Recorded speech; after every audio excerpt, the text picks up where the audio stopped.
হাই ফ্ৰেণ্ডছক এতিয়া কিমান ইঞ্জিনটো গৰম হৈছে চব ইয়ালৈ চব ইয়াত চব পানী ঢালিছোঁ চব কিমান ইঞ্জিনটো গৰম হৈছে চব আমি মুঠতে বোকাঘাটৰ পৰা মুঠতে আমাৰ কুলেনৰ পাইপ এটা ফাটিলে বোকাঘাটৰ পৰা আহি মেলি ইয়াত পালোহি এম চিল এটা মাৰি কিন্তু এম চিল আমাৰ কাম নিদিলে একো কাম নিদিলে পানী ভৰাওঁ পানী ভৰোৱাৰ লগে লগে আপোনাৰ চব 5 মিনিটত নাথাকে লগালগ পানী এটাই হৈ যায় ইঞ্জিনৰ বেক চাইডে সেই এলবটো ফাটি আছে ইঞ্জিনৰ পিছফালে আছে এই এলবটো চেঞ্জ কৰিলে মামৰ হৈ থকা এলবটো চব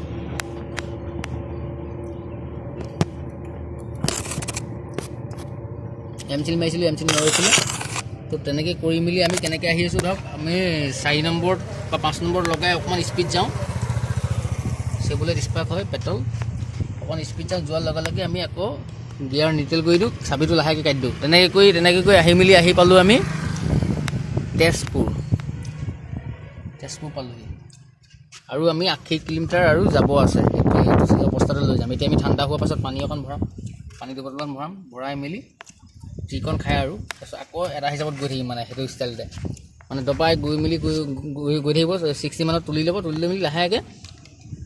চাবিটো কাটি দিব গিয়াৰ নিউট্ৰেল কৰি দিব একেৰাহে 1 কিলোমিটাৰ 1.5 কিলোমিটাৰ আধা কিলোমিটাৰ এনেকৈ কৰি যাব এনেকৈ কৰি আমি আৰু 80 কিলোমিটাৰ যাবলৈ আছে তো আপোনালোকে সেইটো ষ্টাইলত গাড়ীখন চলাব